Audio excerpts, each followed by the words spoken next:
নমস্কার বন্ধুরা, সবাইকে অর্থমণ্ডল চ্যানেল থেকে অনেক অনেক শুভেচ্ছা। আজ আমি আপনাদের সঙ্গে শেয়ার করতে চলে এসেছি সুন্দর এই জারবেরা চুড়ির টিউটোরিয়ালটি। এর জন্য আমি বেশ কিছু পরিমাণ জারবেরা চুড়ি নিয়ে নিয়েছি, আর এই চুড়ির বেজে আমি রিবন পেঁচিয়ে নিয়েছি। এর আগের ভিডিওতে আমি কিভাবে চুড়ির বেজে রিবন পেঁচাতে হয় সেগুলো আপনাদের সঙ্গে শেয়ার করেছি, তাই আর এটা দেখিয়ে শুধু শুধু বড় করলাম না। এখন জারবেরা ফুলের অতিরিক্ত অংশটা আমি কেটে ফেলে দিলাম।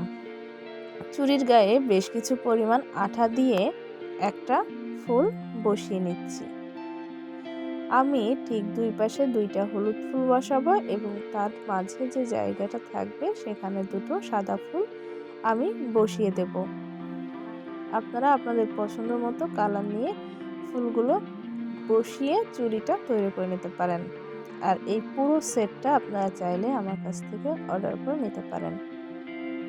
খুবই রিজনেবল প্রাইসে আপনারা আমার কাছে এই সুন্দর ব্রাইডাল সেটটি পেয়ে যাবেন। ভিডিওটি কেমন লাগলো কমেন্টস করে জানাতে ভুলবেন না। ভিডিওটি ভালো লাগলে লাইক, শেয়ার, সাবস্ক্রাইব করে পাশে থাকবেন। আজকে এ পর্যন্তই। সবাই ভালো থাকবেন, সুস্থ থাকবেন, আর আমার এই ভিডিওটি কেমন লাগলো অবশ্যই কমেন্টস করে জানাবেন।